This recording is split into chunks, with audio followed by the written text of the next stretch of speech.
began this in 2008, but I've been a professional actor for about 10 years. I got my start in a big amusement park, 100-acre amusement park down in Charlotte called Carowinds. They created Scarowinds, and I've been working there for a number of years. When people started coming up to me and saying, well, you've been here a while, how do you do this? And I started saying, well, you do it like this, or like this. And that began kind of the wheels in my head, and I started thinking, well, you know, maybe I could do something along the lines of teach others like this. Unfortunately, Scarowinds does not hire people to do that, so therefore, in 2008, I formed Rabid Hunt Consulting, and have traveled around the country, from the Carolinas to California, teaching acting, basically to novice actors, some intermediates, a few advanced, and my camp, boot camp, is the result of all that. If you listen to Rotting Flesh Radio, and if you don't, why not? You should. I'm the voice on Rotting Flesh Radio that starts out with, hello, all you Rotting Flesh Radio Deadite Jucat Badger live at the Midwest Hawk Convention. So, you may have heard me on that. Unknown scare actor, he looks menacing. That's his bio. Well, you may go on if you wish. Thank you. As of recently, I came on Rotting Flesh Radio, and I do a segment called Haunt Fears, which talks about phobias and how you can use these phobias to scare patrons in a haunted attraction. So give it a listen. It'll give you some ideas along with what you're going to learn today with Badger and myself. And that's the end of the plugs. I would like to thank Crazy Bob Turner from Hunter-Taylor University, Alan Hops from Texas, Sean and Adam Murray from the West Coast, Scare School 101 and 102. Without their cooperation and being heavily influenced by their programs, I would not have been able to create boot camp. Excuse me for just a second. One thing I like to do is I like to go off on tangents, one of which I will do at this time. In 1977, at the tender age of 10, I was volunteered to work at my school's Halloween, back when you could call it that, carnival. I was in charge of the Tunnel of Terror, which was a pretty lame little thing. It was a bunch of refrigerator boxes taped together, and the first and second graders had drawn little witches and ghosts and goblins. Really, really lame. You crawled through it, nobody cared. I came up with an idea, me and my lackey, sent him to the cafeteria to get a big bowl of ketchup, whereas when you could still bring a pocket knife to school, I took a pocket knife, cut a hole in the Tunnel of Terror behind the curtain, and when the next group of people came through, fortunately, they were third-grade girls who scream a lot. They crawled through the Tunnel of Terror expecting it to be extremely lame, only to have a bloody ketchup-filled arm reaching through there. They started screaming. Within 10 minutes, we had a line waiting to get in. Until a teacher found out and shut us down. Why am I off on this tangent? I learned two very, very important lessons that very day that I both teach here. One, you can spend $1 million on sites, buildings, animatronics, props, lighting, stereo, fog, everything. But without actors, you don't have the whole puzzle. It's like a two-legged stool. You're not going to stay stable. You've got to have good actors to have a good scary haunt. Animatronic may be able to do the job 100 times a night. If it breaks down, it's in a room by itself, who knows? The customers know. You don't, because you might not necessarily see it. The other thing I learned that day is that ketchup is an absolute bear to take off your arms when it dries. Don't use ketchup as blood. There are better products out there, cheaper too. One of the things that people wonder is, well, I guess I'll ask you this. How many of you here like to be scared? One reason, hopefully, you're in this business. I personally don't like to watch horror movies. I don't like to be scared. I like doing the scaring. That's one reason I'm up here and as an actor, not the one paying the money to go through. And because those who can't do teach, even though I've been doing it a while, boot camp was created to help you become a little bit better actor. But going back, and because you've got to have a firm foundation, I'm going to start with a little bit of history of why we like to be scared. I like to teach the art and the science behind being scared, why we like it. Back in the dawn of Hollywood, back in the golden age, well, even before the golden age, silent movies, people had never seen this new type of entertainment before. It was fascinating to them. They would go and line up for hours to see anything. One of the most popular videos, I believe, one of the most popular movies in the very early days was of a man sneezing. True. 2-second video, whew, people would line up to see that because it was new and fascinating. In 1925, a movie came out called called The Phantom of the Opera. How many of you have seen the original Lon Chaney Phantom of the Opera? In 1925, when that unmasking scene came, the mask came off and the Phantom was revealed, people would run out of the theater screaming. How many of you have run out of the theater screaming after seeing a horror movie? We've become a little bit jaded since then. Somebody has? Oh. And now you can see Phantom of the Opera on Sunday afternoons on PBS. My kids have seen it. They're 7 years old. They think it's funny. The golden age of monsters, the Frankensteins, the Draculas, the Wolfmen, used to terrify audiences who had become jaded on the silent movies like the Phantom of the Opera. In the 40s and 50s, you started getting the big monster oversized because people have become jaded of the Frankensteins and the classics.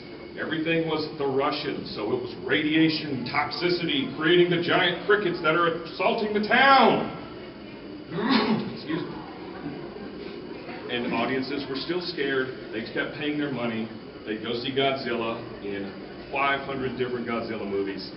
It became campy. Anybody think Godzilla's scary? In 1955, they did. One of the reasons behind it was the psychological thing was, it's radiation. The Russians have radiation. It could happen here. If anybody remembers radiation drills and A-bomb drills. Not me, I'm a little too young. A couple people older than me may remember those. But I've seen TV shows about it. In the 70s and the 60s, you start seeing a lot of low-budget things, and they introduced this really cool thing called gore to movies.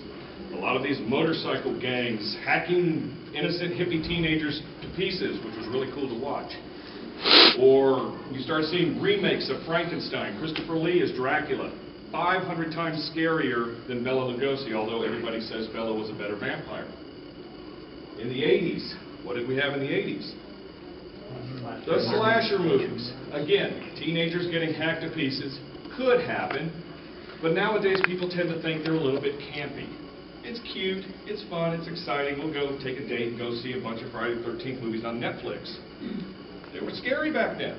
I was scared. I still don't go see those movies, even though they're campy and occasionally I'll see them on Sci-Fi. This century, they've kind of gotten into the real psychological thing because people got so overzealous on gore.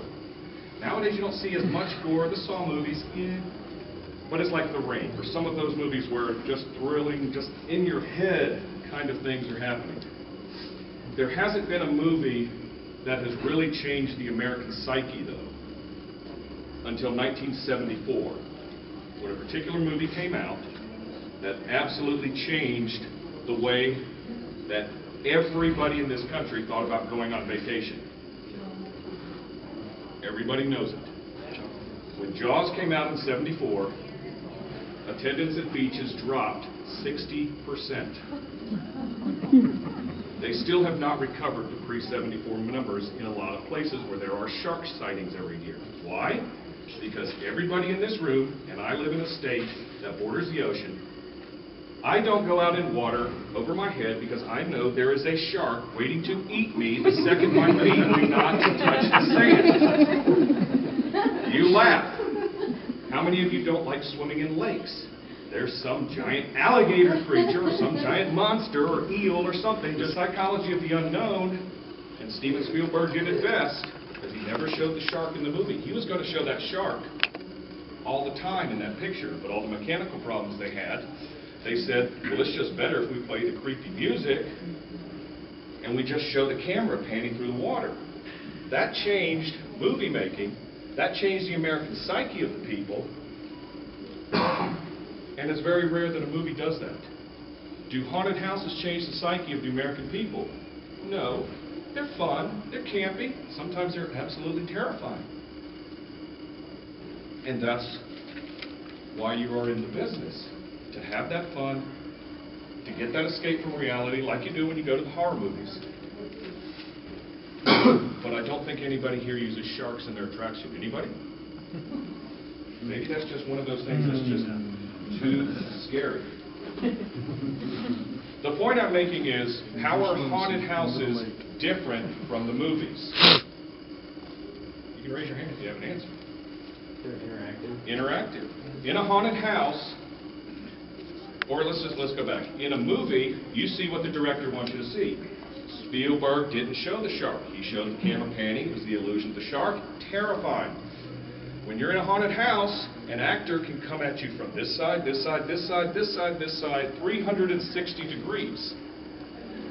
It's a little more terrifying than what the movie director wants you to see, and that's what we play off. We exploit the fears of the unknown. It's that water over my head, unknown, I don't go in it. Using the illusion of fear is why haunted houses work. Also, our brains are hot-wired. This is the science part. No quiz, but this is the science part. Our brains are hot-wired to be afraid of two things. Only two things. When you are born, you come out of the womb, you are afraid of two things instinctively. Anybody have a clue what those are? Sharks are not them. One of them is a startle reflex for loud noises. Loud noises. Absolutely correct. Loud noises is an instinctive fear that we are born with. Anybody else? The dark is not. You just came from a dark place. You are now in a bright light place. The dark is what all you knew for that first 9 months. Being alone. Being alone is not it. It's not spiders, it's not snakes, it's not scorpions. Shock. Shock? No. Heights. No. Pain? Making a little friend. Falling is an instinctive fear that we as humans are hardwired into our brains. Everything else we have and everything else we exploit in a haunted house is because of learned reactions that you've had as kids. I have 3 children under the age of 10. None of them are scared of snakes. My wife is terrified of snakes. If there's a snake in the yard, my kids go, "Let's go get it!" My wife will stay in the house and lock her doors. It's a learned response. I haven't taught my kids that snakes are bad yet. None of them have been bit yet. They're curious. They're not scared of it yet. My kids are not scared of spiders. My wife is scared of spiders. Her mother taught her that spiders were bad and that they're scary. And every time there's a web that appears up there, she whacks the thing down and no more spiders. Do haunted houses play off your fear of falling and play off your fear of loud noises? Yes. The answer hopefully is yes in both those counts. We went on the pre-show bus tour, went through like 17 different haunts. Every one of them used the fear of falling and loud noises, because that's how we are hardwired into our brains. And you hear a loud noise, you turn around, you look around. Exploit that as an actor. Drop panels, prime example. Loud noise, bam! It's probably the most repetitive and dull, scary part of a haunted house. Some people love it. I hated my drop panel days. Because you're just sitting there waiting for the person to come, but when that BAM hits, they love it. You get that scream, you get the fear, you run off.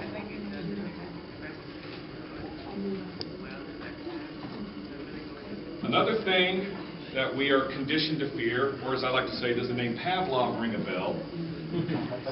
We are conditioned to fear the dark, as was mentioned earlier. It's not an instinctive, but we are conditioned to fear it. Hence, most haunted houses are open at night. We use the dark, we use it for cover, we use it for hiding. Sometimes we use it for the fear. We condition ourselves to be afraid of things like that. And every haunted house in this country plays off those fears. As an actor, remember what people are scared of. People, for some unknown reason, like myself, terrified of clowns. We went to the Circus Hall of Fame in Lima, Ohio on the pre-show bus tour.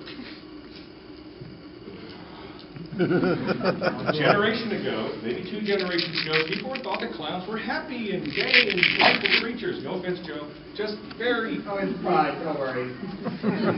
Very, very happy creatures. People loved them. Nowadays, we're all terrified of them. Why? It. Killer clowns from outer space. Campy, but scary. People have now, I honestly think that the balance is changing from clowns being cool to clowns being scary because of people like you who own clown mazes and have clowns in your haunted houses with the chainsaws, with the axes and stuff. Raise that generation of killer clowns and please continue.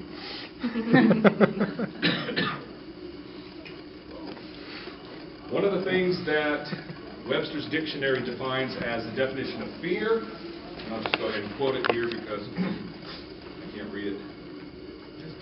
An unpleasant, often strong emotion caused by anticipation or awareness of danger. B, an instance of this emotion, or 2, a state marked by this emotion. We do that in every haunted house, correct? You walk up, first of all, you're in that mindset. You have conditioned yourself, I want to be scared. I want to pay my $20 and I want to go walk through a 45-minute haunt and just have things come out at me and lights flashing and monsters jumping out. I want to be scared. Are we? Not always. But we always have a good time when we do it, correct? Mm-hmm. Yes. Anybody here go on that bus tour?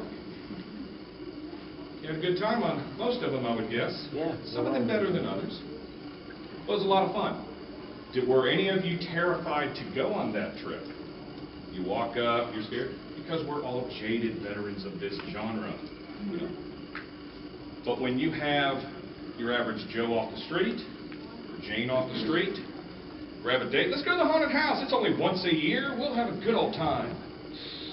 I don't know, Bob. I'm a little nervous about that. You know, it's okay. Come on. We'll drag you and a bunch of our friends and we'll have a good time.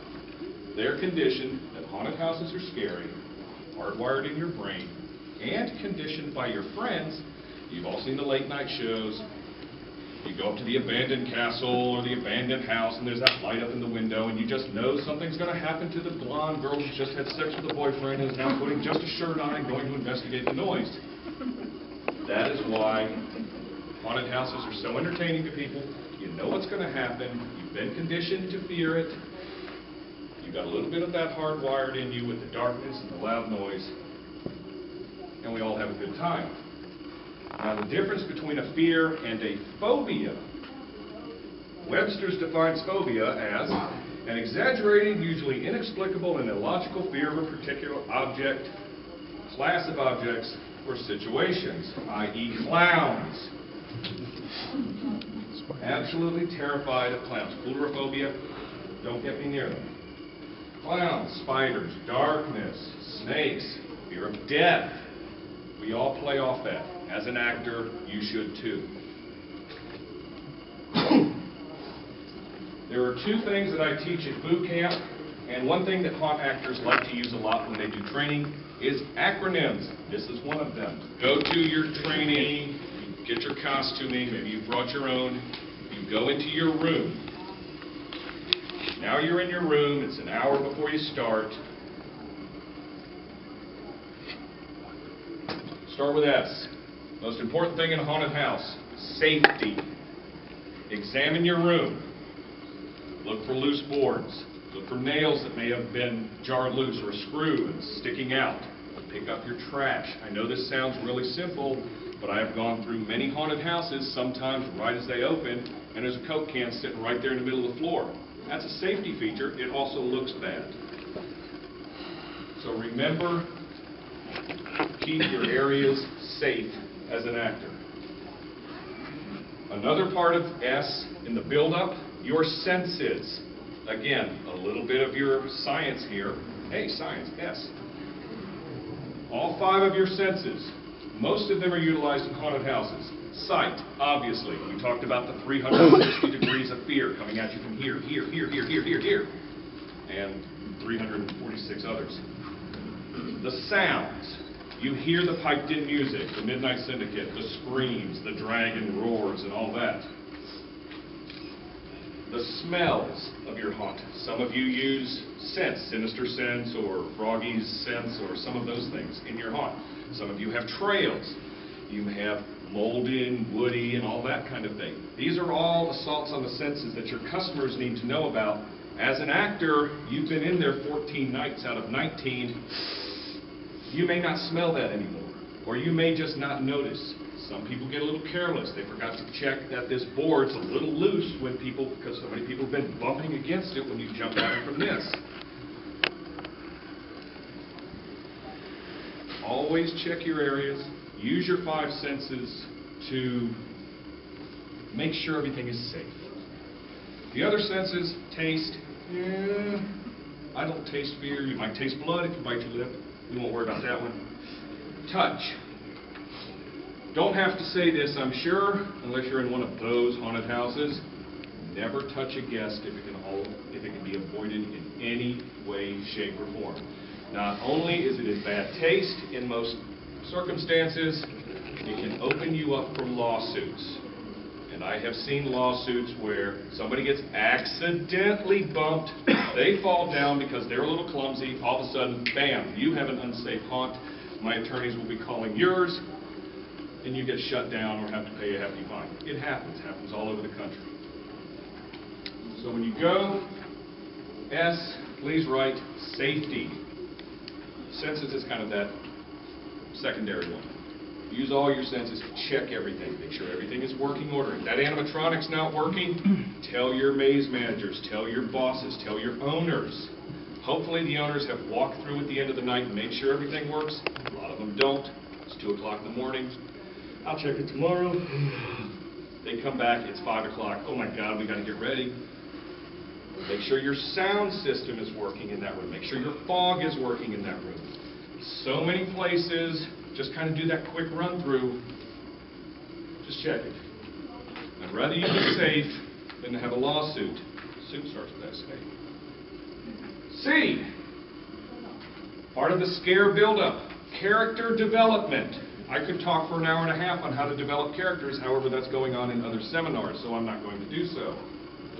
Does your character speak? I can't talk any louder than this right now due to things that obviously weren't my fault last night. Does your character scream?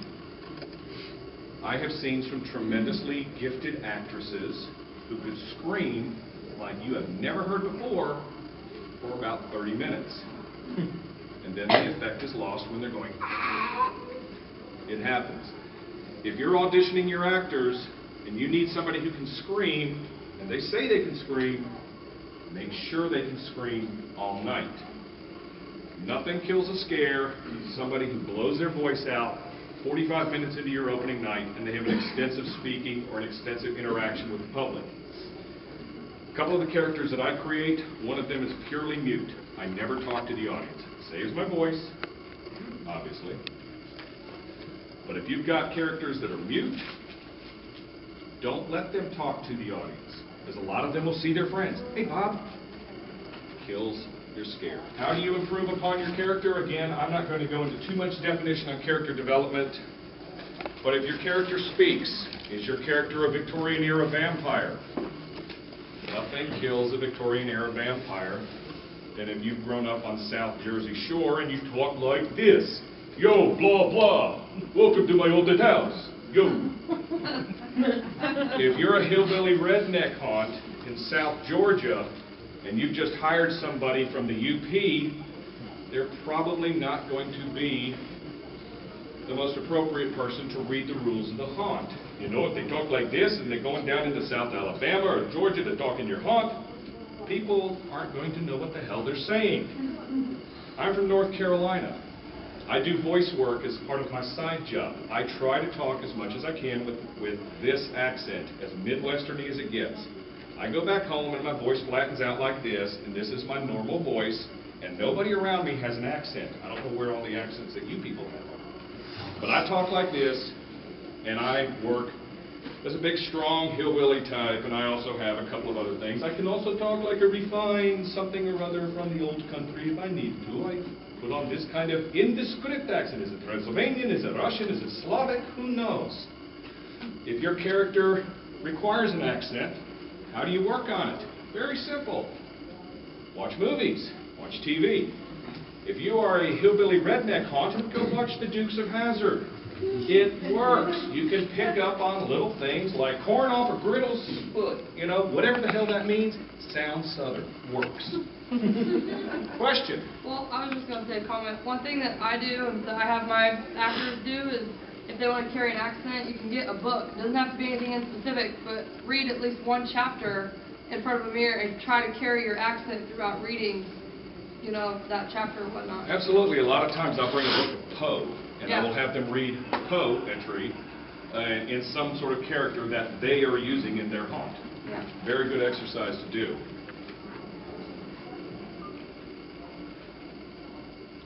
That's enough on character development. As I said, they're teaching that all weekend and other things. This kind of touches back a little bit to the safety issue. I call it the atmosphere effect. Let the room that you are in dictate how you act. And in the atmosphere. What props are in your room? Are you in a kitchen? If you're in a kitchen, chances are you do not have a chainsaw, even if you really, really want one. Don't use one. Don't say, oh man, I got to use that. Grab a mop. Use that as your prop. Use a knife. Use a cleaver. Don't use a chainsaw, even if the guy says, you want to use a chainsaw in the kitchen? Sure.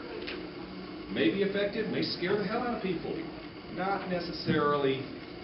And you hate to use the term realism in a haunted house because it is, by definition, fantasy. But you do want that little bit of realism. If you have a Victorian era haunt, please do not have a room with clowns. Unless you are one of the multifaceted haunts. If you are advertising yourself as Count Vlad's Castle of Doom, and your backstory is the 17th century, and we walk in through a room and all of a sudden there's bright red tape and confetti flying around and calliope music, that kills the scare. For me, it kills the scare. Hopefully it doesn't kill it for your customers, but sometimes it does.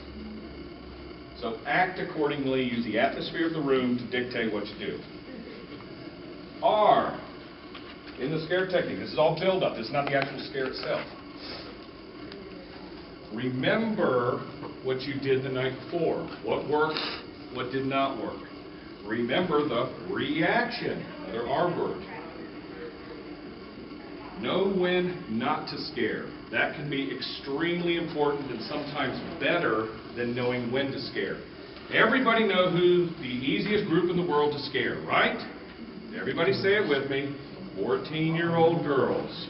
Whole posse of them working together, running in a big... Everybody loves to see them come in.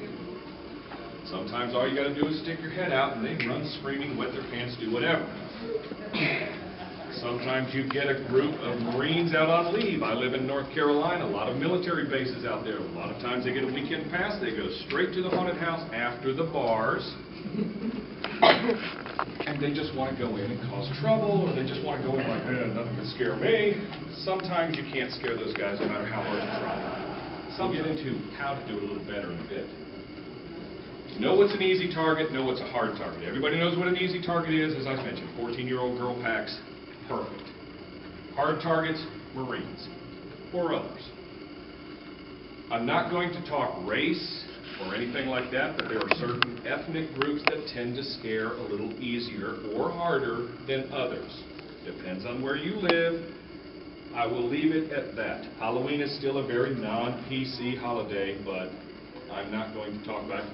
If you've worked in this business for a few years, you know who's easy to scare, you know who's not. Children. This is always a real sticking point with me. I have worked in haunts that do not allow people under the age of 12. And I think that's very smart, because a lot of kids don't have the mental capacity at the time to process what's going on. And as I said, I have 3 small kids. I let my 6-year-olds at the time go on their first haunted hayride last year. They could handle it because they know what Daddy does.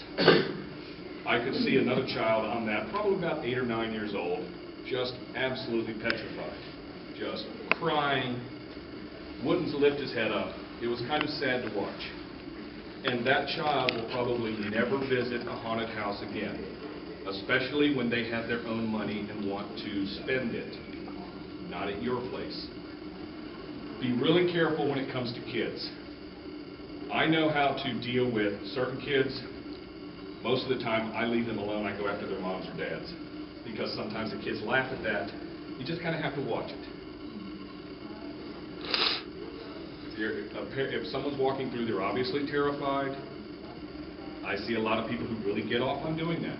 I personally don't. If someone's walking through, they're really cowering like this, or the dreaded, I'm standing there, guy's dragging his girlfriend up like this, you've all seen it, goes right front, boom, scare her.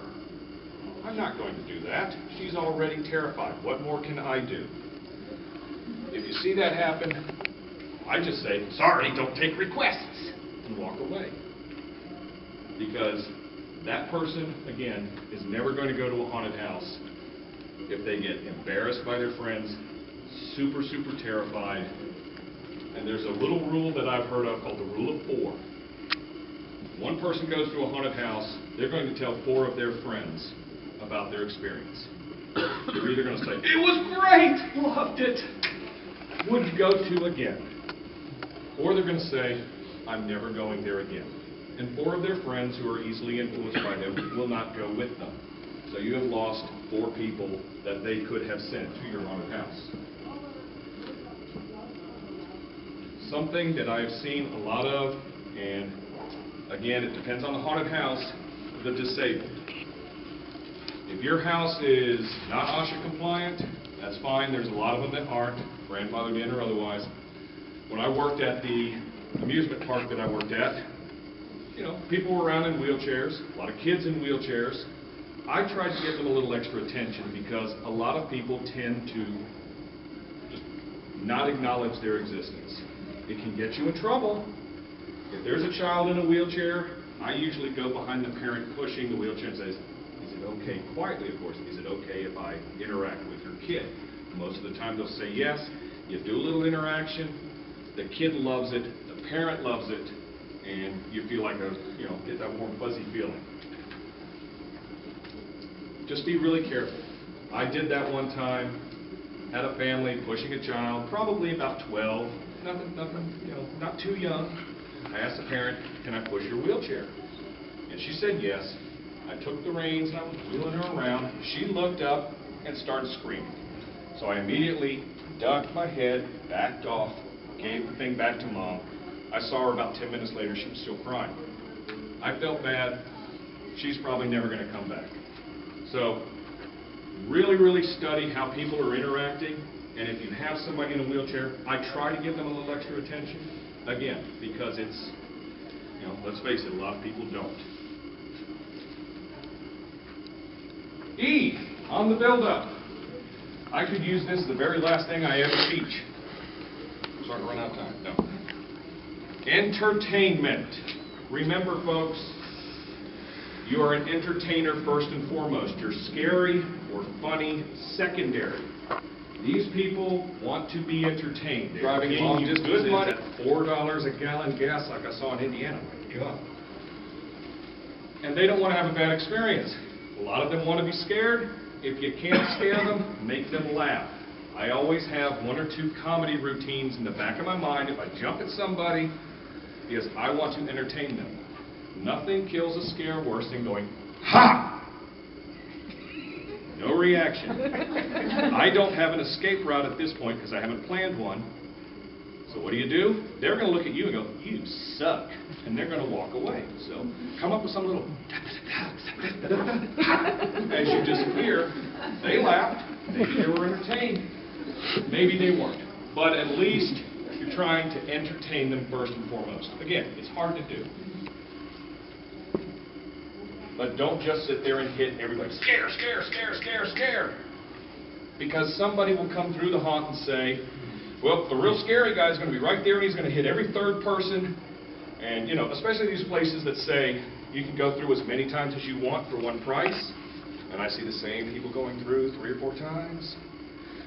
And then you start hearing a room away. How many of you have heard this? In the next room, there's a guy dressed in a circus outfit and he's got a big axe. Yes, yes, yes. You've all heard that.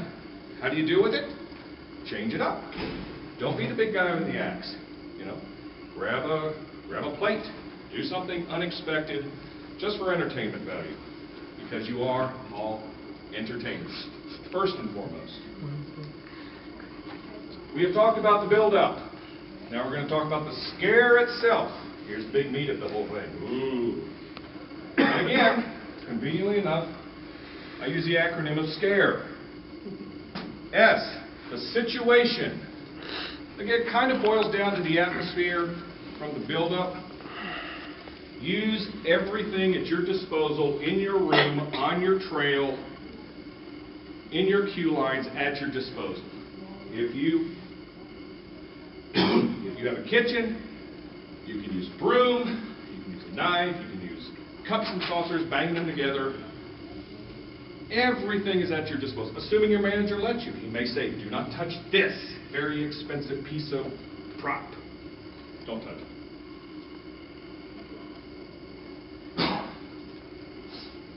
Some people on haunted trails, you get, or queue lines, you get a whole range of an area.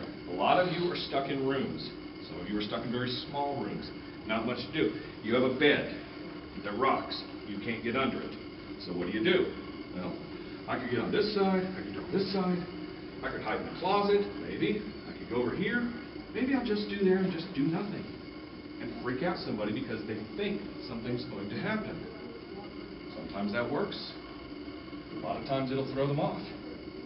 So use whatever situation you have. When you get to your room for the very first time, you've been hired by a haunt, study it. Study starts with S. Learn if there may be a secret little passage around the side that you didn't know existed because when you did your first walkthrough, you didn't see it.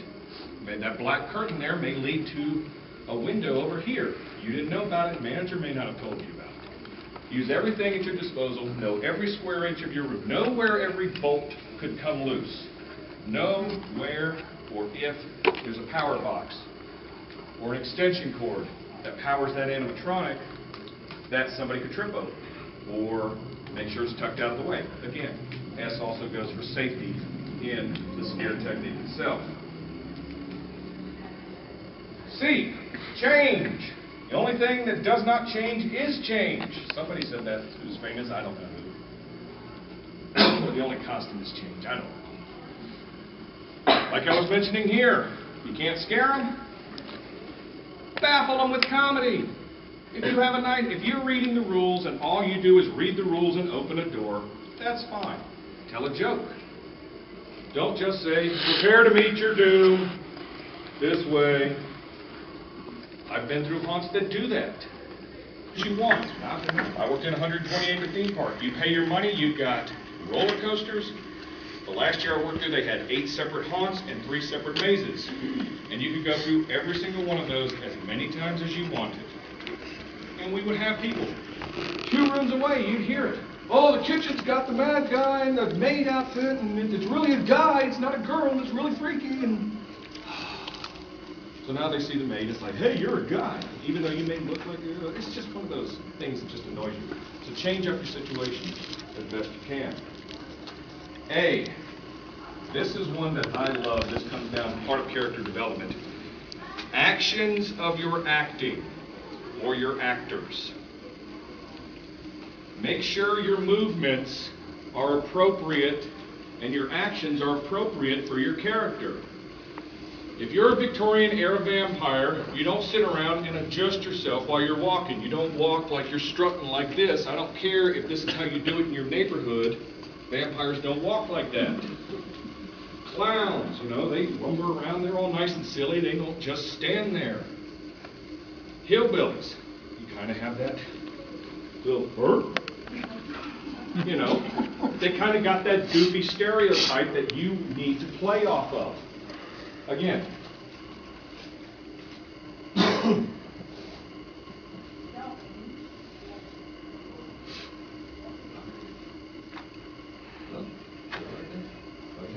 Anyway,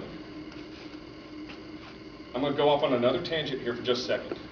When you do makeup, how many of you have makeup artists that will spend 2 hours on somebody? Or an hour? Anyone? Roughly?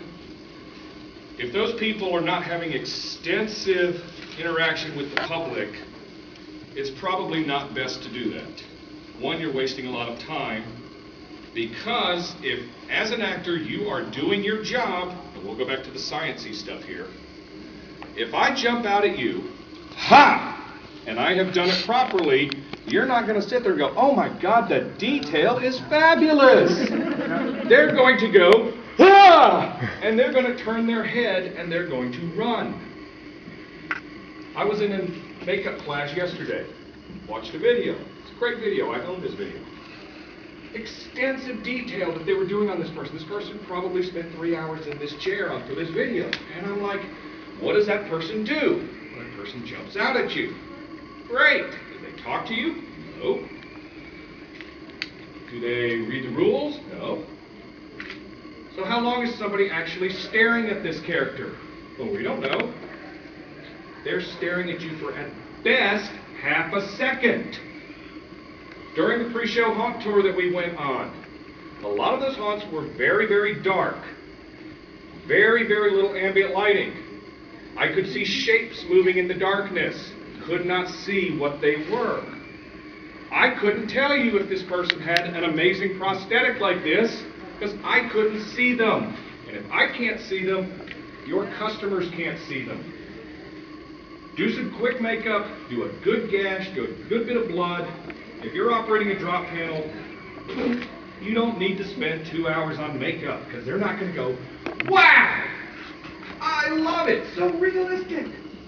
No, they're going to go, ah, and go that way, as they should. You want to run them through your rooms so you don't get the dreaded conga line.